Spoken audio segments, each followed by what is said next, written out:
Достар, науқастардың сұранысы бойынша мен сіздерге менен топ 5 хирург дайындадым. Яғни науқастар жиі сұрайды, әсіресе хирургтар көп болғандықтан әр жеке узкий салада хирург таңдау ең мықтысы кім деген мәселе сұрақ көп туындайды және бізден айналамыз көп сұрап жатады. Сол үшін сіздерге топ 5 хирургты айтып берейін. Бірінші бас және мойын онкохирургы Саттар Әділұлы. Бұл бізде Қазақстандағы ең мықты өз саласының маман деп айтуға болады.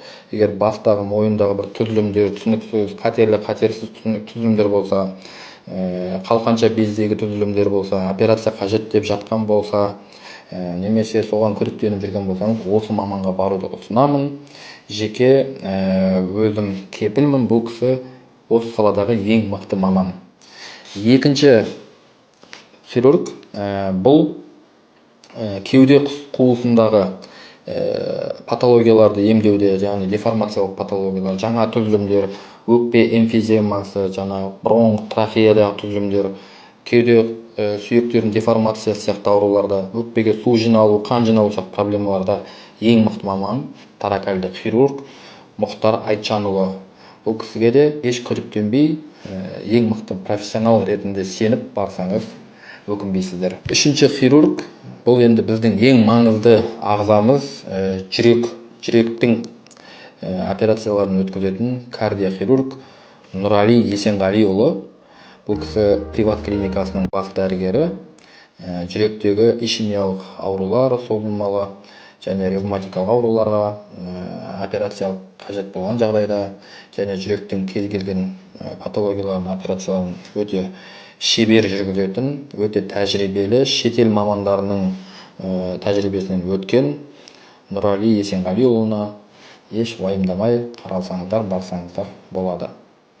Төртінші хирург қан тамырлар хирургы, ангиохирург маман Есентай Амантайұлы. Бұл аяқтағы, маткадағы варикоздар, атеросклероз, аяқтың тамырға байланысты ұюы, сахарный диабет, қант диабеті және диабетический стопа, аяқтың некроздануы сияқты қиын патологияларды лазерлік ашық операция жүргізе алатын және диагностикада УЗД-ні өзі өткізе алатын 3 в 1 ангиохирург. Бұл кісіде өз саласындағы ең үздік десек қателеспейміз. Кеңес беремін, осындай проблемалар бар болса, міндетті түрде осы кісіге қараңыз. Бесінші хирург бұл абдоминальды хирург, лапароскопияда өте шебер Ардақ Рашидұлы. Егер мынау іш аймағындағы кез келген қиындықтағы грыжаларды, өт тас аурулар, өтпе тас болған болса, операция жасау қиын болған науқастардың бәрін өте сәтті операция жүргізе алады. Және бариатрияда өте үздік, салмақ тастау бойынша, жаңағы ішті алу, май алу сияқты проблемалар болса, асқазанға жасалатын операциялар болсын, бауырда эхинококк болса, ал көп хирургтар бас тартқан операцияларды өте сәтті жүргізетін Ардақ Рашидұлына баруды кеңес беремін. Бұл тәжірибеде шынайы көзбен көрген, науқастардың нәтижесін көріп, өзім көз жеткізген мықты мамандардан сізге топ 5 хирург ұсынысым.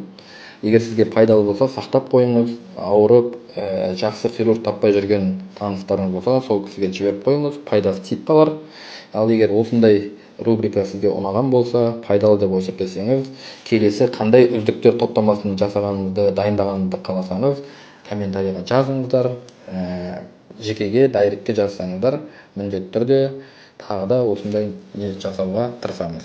Ал соңғы буын омыртқа ауруларына операциясыз ем жүргізетін ең мықты дәрігер кім екенін өздеріңіз жақсы білесіздер.